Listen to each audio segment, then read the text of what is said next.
What's up, boys? It's the Duel Factory once again with another video, and in today's video we have a match for you. On the left-hand side, my buddy John is playing Sky Striker, and I'll be on the right playing Guardragon Crusadia.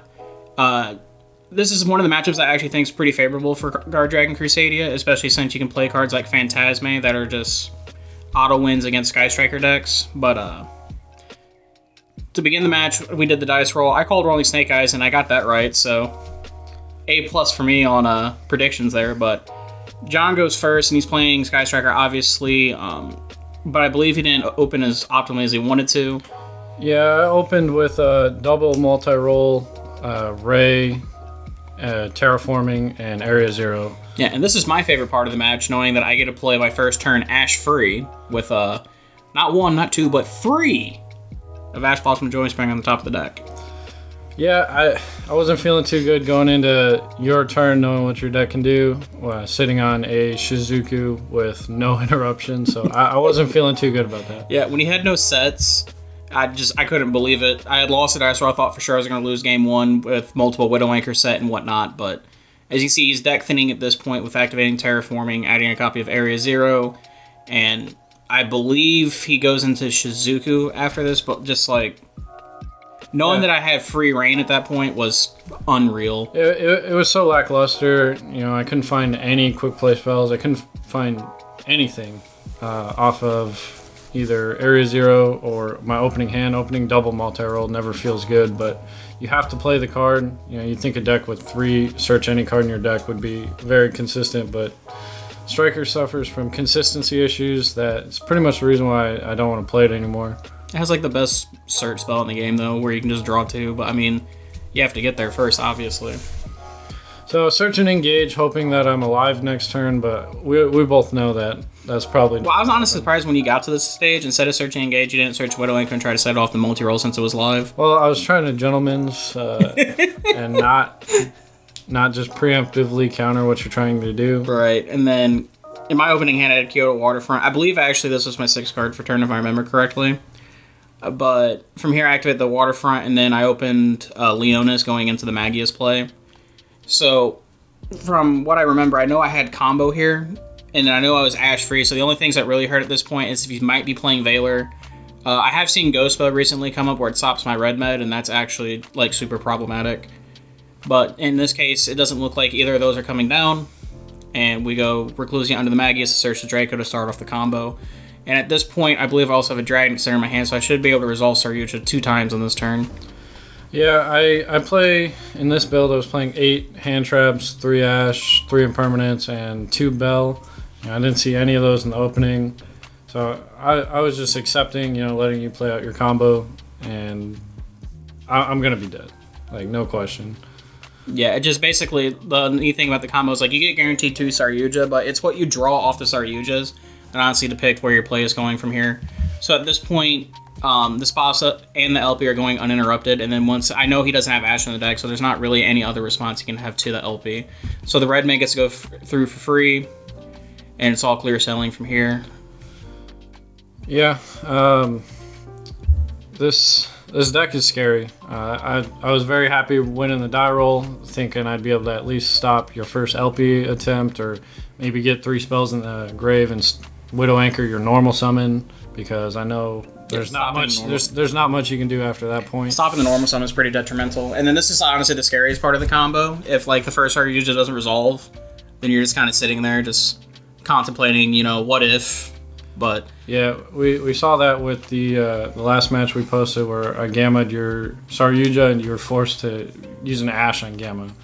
That's your special summon, that's your dig for all your more resources, so if that doesn't go through, you're pretty screwed. So here's the Dragon Extender here, so I should be able to go, like I said, you'll be able to resolve it. It's just, you need at least 1 Dragon Extender, and the Black Dragon's the best way to do it because it replaces itself with another one, so you get a full Saryuja resolution for 8 draws total.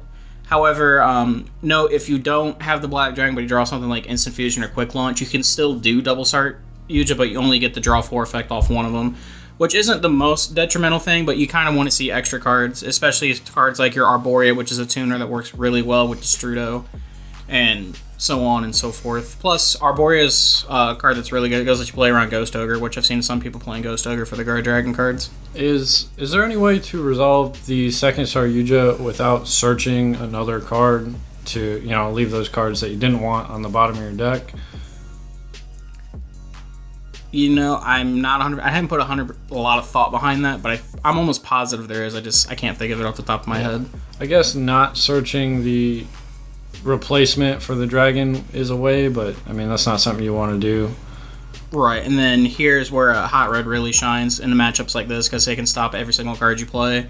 The only thing it can't really stop is the Grave Ray effect, I guess. That's about it. But stopping Widow Anchor, stopping Afterburner, stopping any of your extra deck monsters really.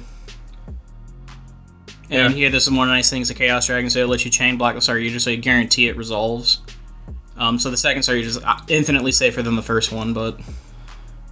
Yeah, knowing that you can search the Gamma Seal and you have a live special summon from Saryuja, I know my Ray isn't going to resolve. I'm going to be left with a multi-roll that's useless, a field spell that's useless, so... There's nothing I could top deck to get out of here, and I'm pretty sure you're going to be able to get lethal on board anyway. Yeah, because I believe at this point, after I resolve the Saryuja, the next play from my hand is I'm pretty sure I drew into Arborea, and I go ahead and special it to the zone that Shizuku points to, because one of the nice things about the Sky Striker matchup is they give you free zones for your cards to resolve. Especially knowing that I can put Gamma Seal on board too, because the Gamma Seal can negate Raid coming back, and then I think I also go into a Savage Dragon as well, so I have multiple lines of negation. So that it just guarantees you push for game. Me, I'm thinking going into game 2, because that's where my head's at right now.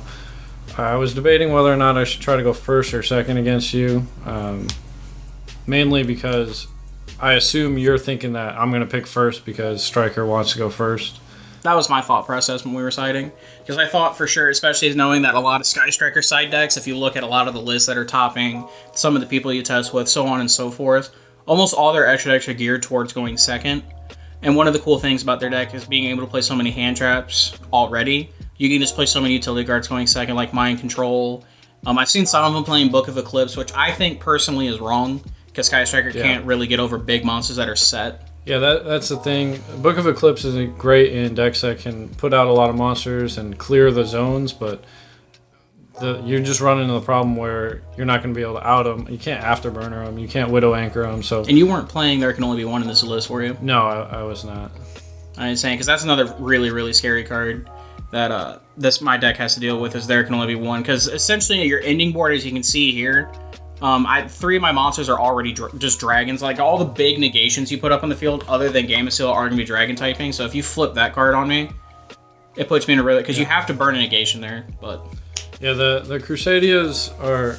they're your starters, but, they're just means to an end to get to the ending board, which is just a bunch of big-ass dragons. Yeah, pretty much.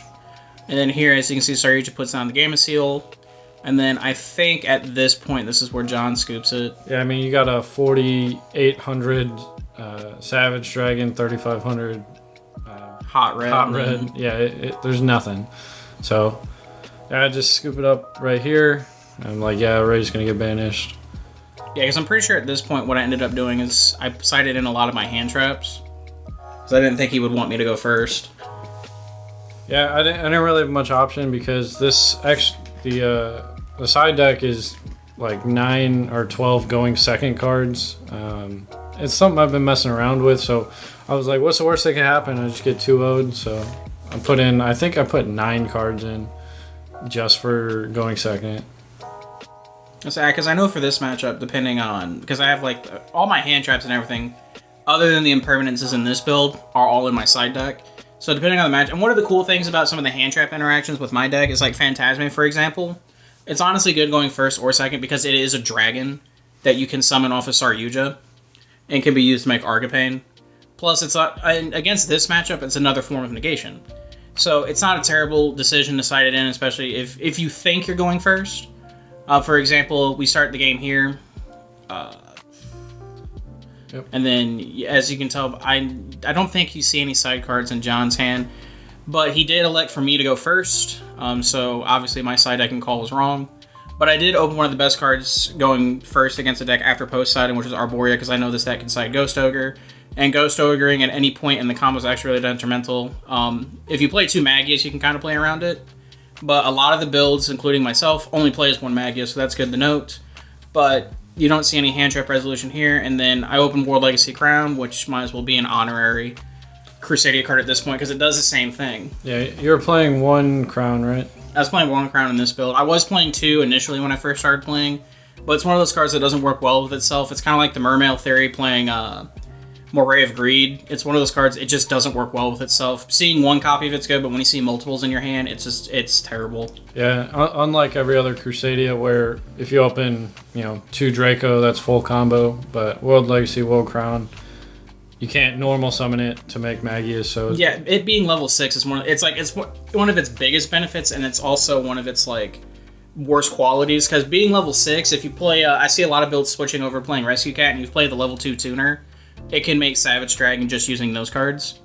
But at the same time, when you can't normal summon it, and then all the other cards in your hand have some sort of niche special summoning requirement, it's really bad.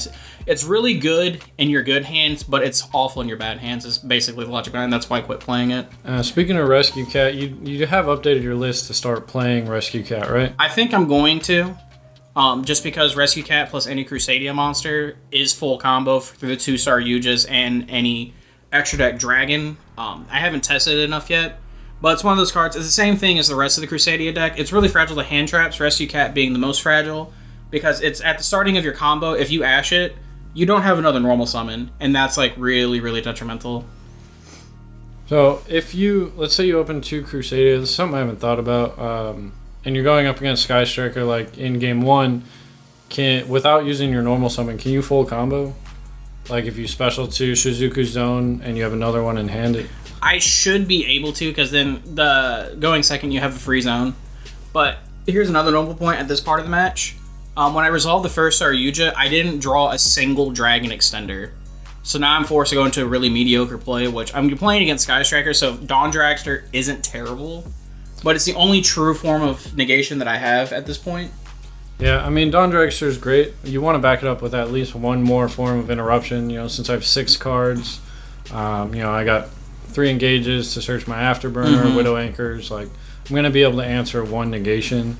Yeah, we'll see it later because I will profile my updated list of this, but it has Instant Fusion now as a Dragon Extender, and we had ended up cutting the impermanence and stuff like that. The only thing we play in a form of interruption that you can honestly play would be Called by the Grave, just because you're trying to ensure your play is going. And that's another thing about this deck that I don't like, is because you're so normal summon reliant in your turn 1 play, you can't really play probably the best hand trap arguably that no one's playing, and that's Gamma. Gamma would be unreal, but... Yeah, it's just like Invoked, right? Your best play is to normal summon a monster, and at that point, it turns it off. You can't resolve it. You can't protect yourself from Ash or anything like that. But yeah, see, I hard open the Widow Anchor or the Afterburners. So at this point, I'm assuming you got either a Called by the Grave or Impermanence. So I'm not really too afraid of what's going on. Right. At this point, I think what ended up happening is I had sided into Twin Twister. Because it's one of those generic cards that Twin Twist. It's good going first or second. I think it shines more going first, because you can set it and deal with Sky Striker's interruptions, especially when they set their cards off multi-roll. But like I said, you can safely assume when I set 1 card like that, especially depending on how you sided, you can assume that card's either, like you said, Impermanence or Called by the Grave. Called by the Grave, I don't think is as powerful in this situation, especially since my hand was so lackluster. But it would have been a way to turn you off from Ray if I would have happened to draw any sort of extender to get me through. But I don't think I do in this game, too. But you're just going through your standard plays at this point. Yeah. I believe you get the Afterburner back. No, you got the Engage. Because, I could have grabbed Afterburners, but I couldn't have popped the set card. So what I wanted to do is just multi-roll it away, which... you did have the Twin Twisters, so, you could have stopped it and got your Dawn Dragster back, but I was kind of struggling on where to go, because I didn't know if I should add the Afterburner back and just clear it outright, or, just try to get further in the deck, get Widow Anchor in play so I could set it off multi-roll and stuff like that. Right. And then, yeah, I didn't open any other hand traps or anything like that to be able to try to stun it. But your deck is one of those decks, like, it's really hard to, like, hand trap, honestly. Because, like, Ash doesn't really do anything if you already have Ray. Like, I can stop engage once, but you just get it back and do it again. Yeah, it's the thing. It's like, it's not a 2-card combo, but if I have 2 ways to play, like, you stop if my only way to Ray is engage and you stop it, obviously my turn's over. But if I have engage plus Ray, I'm going to be able to at least establish something. And this card that you just summon's the bane of my existence in every deck I play, because it's an out to everything. Hayate is so good. I don't know why people cut it down to 2. Like, it comes up in grind games. It's part of your engine. I just don't understand. And I think in this list I was actually playing 3 Kaina, which I don't know. I was thinking like Zoo. More resources, more grind game. Yeah, more aces that you have access to the like longer, and then it makes it to where especially when you do your extra deck building and stuff like that, and your main deck building, you don't have to play cards like Hercules base. Yeah, which I think is really important. It does stop like maybe not a deck like yours that has when you're going in a battle phase 2 to 3 negations, but you have Thunder Dragon, you lock out a Colossus from being able to attack or permanently. It's not like it's till the end of the turn, so kind of is pretty good because. I mean, it's just another name. You don't have to burn Hayate or Kagari on your opponent's turn. Yeah, and at this point, you're just picking apart my board where you get the Widow Anchor, send it away to use your multi-roll, and then now I can't respond to anything at this point. Which based on my line of play and what I've been doing, you could safely assume that I didn't have any other interactions or anything like that. I think this was the game where I had every single one of in my opening hand that I play. Yeah, you played like 4 or 5 one-ofs, didn't you? Yeah, and then I don't think I have anything left to search off of Shizuku, because I sent the Area 0, which would have been the last target. That's just like one of those minor misplays, but it's good that you see it on film like this and we could talk about it, especially because you saw in the match previously before this I had misplay because I realized I didn't have a generic link to and stuff like that, and that's why I think playtesting is good. Also, another thing that you point is we like to play test with a timer. On this game, we just forgot to start the timer. Yeah, you saw that at the beginning. Yeah, it was pretty funny, but it's just one of those. It's always good to test like that, just because you can honestly see how you would act in your own in-game situation. And honestly, it makes a world of difference whenever you're testing, especially when you go to events, because you know how long your combos take, you know how long certain interactions take, and you know how much time it's going to take you to be able to combo off, especially knowing that if you're going to go into a game 3. Yeah, one of the worst things is going into game 3, you're going second, there's like 4 minutes on the clock, and you're sitting there like, I have game if I get a turn. And it's like, what do I have to do? How fast do I have to play? What can I skip if I have to? Right, that's also what I noticed whenever I took this particular deck to a regional event. Depending on how much time you ideally for a deck like mine, you want at least 15 minutes left on the clock whenever you're starting. Because you're playing a lot of cards that take away life points and such. Like the biggest one being Destrudo. Yeah. Because Destrudo, if you open it turn 1, like you want to activate and you want to resolve it because it puts your deck so far ahead in terms of card advantage, negations, and lines of play and able to win on the following turn. The only problem with that is it also creates the biggest gap in life points when you start off the game. Yeah, games 1 and 2, Destrudo is fantastic because it makes your good boards great and it makes your mediocre boards, have one more form of interruption. But going into game 3, it's extremely risky because it puts you at 4,000. Right. And regardless of even if I only have like one interruption plus Ray, it's pretty hard to get the damage through. One of the notable things about it in my deck particularly, you won't be able to see it in this game, but I'll see if I can't ever get a match that would actually the interaction comes up. If you have another Crusadia and a Destrudo in your hand after you resolve your first Saryuja, if you summon the Crusadia, it becomes a Dragon Extender, which is really cool, because you can use Saryuja's effect to summon a Crusadia to the opposite side of the board so it doesn't impede with your Guardragon plays. And then it either level 4 or 3, it doesn't matter. And then you get to activate the Destrudo targeting the monster you summoned off the Saryuja, and it turns the Destrudo into a monster that meets the level requirements for LP or Pisty.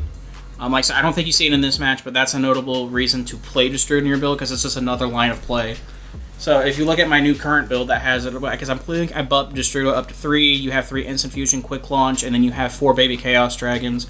With that alone, you have over 13 extenders and ways to be able to play after you resolve the first one, so that's really notable. Yeah, you got 13 extenders, you're drawing 4 to 8 cards, like you shouldn't have a problem getting to your end board, which is 2 to 3 interruptions. It will happen, but we've noticed it a lot of times when I test. I don't draw any Crusadia cards, or just like now where I revealed the second Reclusia to John, I just didn't draw another way because you can only use the effects once per turn, and unfortunately, that's not a dragon, so I honestly can't make my board any bigger. So I believe I elect to scoop here at this point. We're going in game 3, so at this point in the game, you should be feeling pretty good going into game 3 with against Sky Striker, which has a hard time playing through multiple negations turn 1.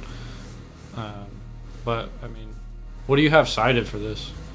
In terms of, if I'm remembering the list correctly, Phantasma is the biggest card that I side against this deck. Twin Twister is also a really powerful card.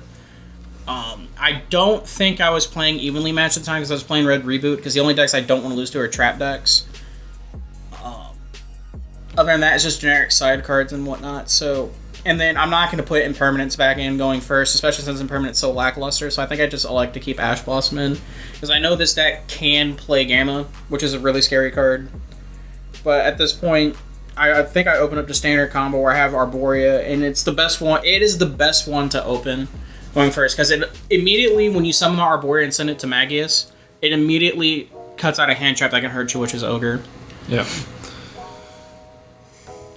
But at this point, we're just going into your standard play. I know I opened Arborea. I don't know if I opened a second Crusadia, though. So it looks like I have an Ash in hand. I'm holding it probably for LP, right? Is that the best card to hit to stop the deck? If you're playing against Guardragon Crusadia and you see that they're doing their regular combo, it is 100% correct to always hit LP.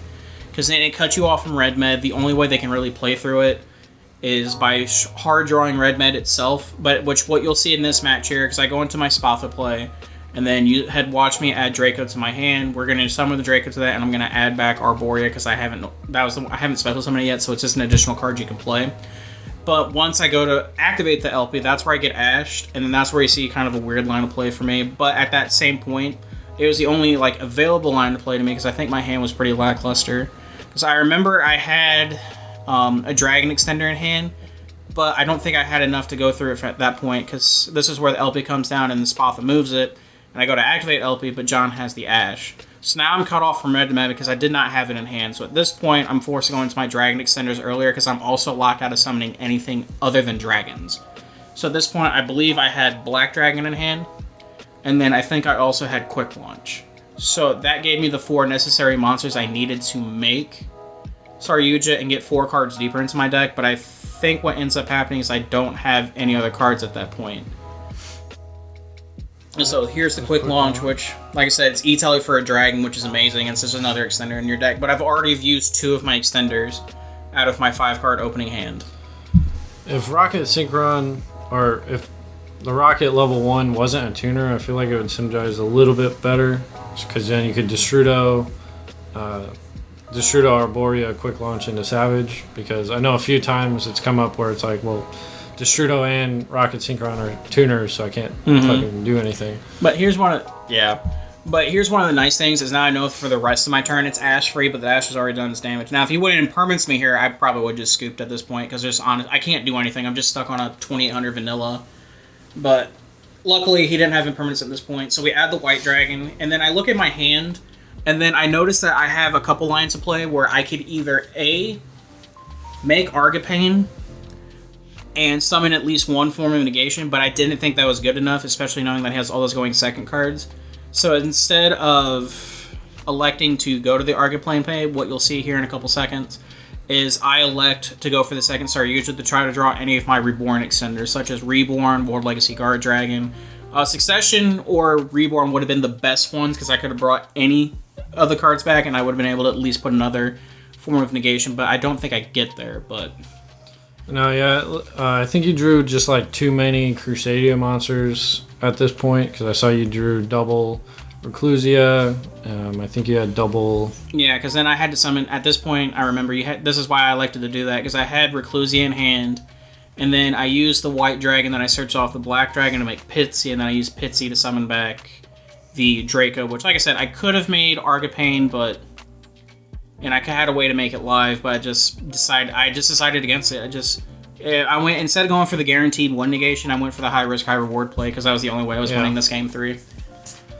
Which, I mean, in game 3, your 1 negation is probably not going to be enough, so you're trying to establish something that's going to be a little more threatening Game 3, I like to think of it as like the same situation. It's more different than versus games 1 and 2, whereas game 3, you can't really play conservative. It's like, it's the last game, it decides everything, so you have to be able to put up the best possible lines of play that you have to, and then at this point... You can't be afraid to lose, which I notice a lot of people are, they'll go with the safer play just to survive a turn or two longer, but at the end of the day, you still lost the game, so, you know, it pays to be more aggressive in certain situations. Yeah, but see, here, this is more the same, where I ended up with the same line of play. Now, at this point, we were sitting there and we were talking it over, because I had summoned the Maximus, and that was obviously misplay. I was supposed to summon the Arborea first to make it a level 4 tuner. Yeah, so we did just go back and say, you know, summon Arborea. Yeah, but at this point, I think I decided against it, and we just ended up making it anyway, but I don't think it ultimately made a big enough difference. Yeah, so you do just end with the one negation. I believe it's Savage Dragon, which... It's either Savage Dragon or Dawn Dragster, I can't remember. I think you sync the Maximus here for... Oh yeah, we make the Boros app, and this is where we were talking about. I had thought about making Dawn Dragster, especially with how weak my hand was. The reasoning behind that is because I know some deck. I don't know if at this point I couldn't remember a side deck. So one of the cards you lose to instantly is the Winged Dragon Raw Sphere mode, obviously. And this is where I think I definitely misplayed. Arguably making the second Saryuja could have been misplay. But at this point, you leave 3 monsters on the field, and that's not a safe position to be in, especially when only one of them performs a line of negation. So that's something to keep in the back of your mind. Is one of those cards that you lose to, just so happens to be Sphere mode. So yeah, if you held the Destrudo and you just used Arborea and Maximus to make Dawn Dragster, maybe the game would have turned out a little bit differently, and I might have been still able to play. That's the big thing here. Now, saying, as I was mentioning earlier, I have the 3 monsters, and then this is John's favorite part of the video, which I think is the rudest part of Yu-Gi-Oh! At all, is when you look at your opponent, and they just hand you this glorious golden ball that you see I just take right there. Yeah. He's incredibly rude for this. I say it every time this happens to me, but you know, hey, man. Yeah, I know it's a little strange playing the Sphere mode in Sky Striker, but you know I didn't have all my side deck cards on me and paid off. So yeah, because at this point I have a game. I drew Gamma Seal for turn. I remember that specifically, and then he just has Sphere mode and Prankertops, and then I drew a Twin Twister to go with said Gamma Seal, which is getting me nowhere. And literally, it was really bad play on my part. Sphere mode, 2 attacks with Prankertops, and I cannot win the game 3.